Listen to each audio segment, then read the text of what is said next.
Well, I think what we have done in our portfolios, but already a couple of weeks ago, basically being underweight slightly in equities, having a bit more cash, having a bit more gold in portfolios, looking for hedges, also being invested in commodities. I think that proves again as quite a good diversification in the multi-asset portfolio.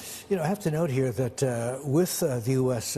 Joining Israel in this war against Iran, it now makes for, I think, 3 conflicts, major ones that's happening simultaneously at the same time around the world. In situations like this, conflict situations like this, money usually heads to 2 places. One is commodities, 2 is hedge funds. What about alts?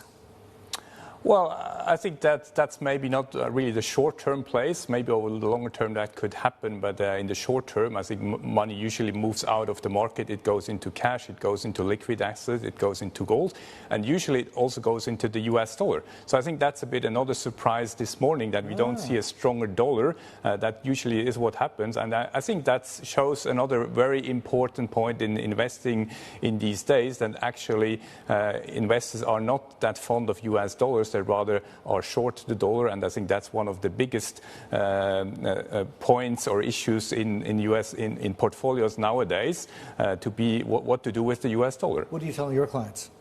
Well, we tell that the US dollar likely is going to continue to go down over the next coming 6 to 12 months. I think it's not a really short-term call, but over the medium term, we think that what we have seen already over the last 6 months, the dollar goes down about 10%, that is likely to continue, and it can go down more. So what we are telling clients is they should look for ways for diversification away from the US dollar, away from US treasuries, probably in things like Euro bonds. We think that is a good alternative. Bonds?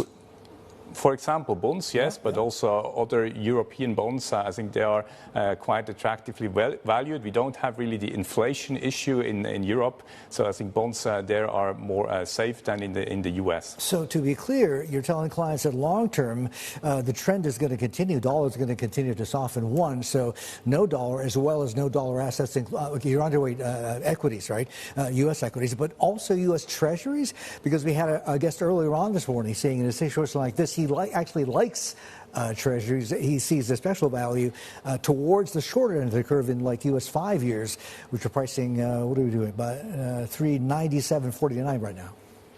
Well, I wouldn't say no U.S. treasuries, but less U.S. treasuries than in the past. So basically reducing the exposure, particularly on the long end of the curve. I would agree that on the shorter end of the curve, like up to 5 or even 7 years, that should be fine, particularly in an environment where the U.S. economy will slow down in the second half of the year. Those bonds should actually go up in price. So we wouldn't completely avoid them. But I think, again, over the medium term, I think it makes sense to kind of start to reduce the amount that you put in U.S. treasuries and also diversify away. Philipp, I have to ask you, and this is sensitive and also controversial, and people, I guess, call them war trades, right?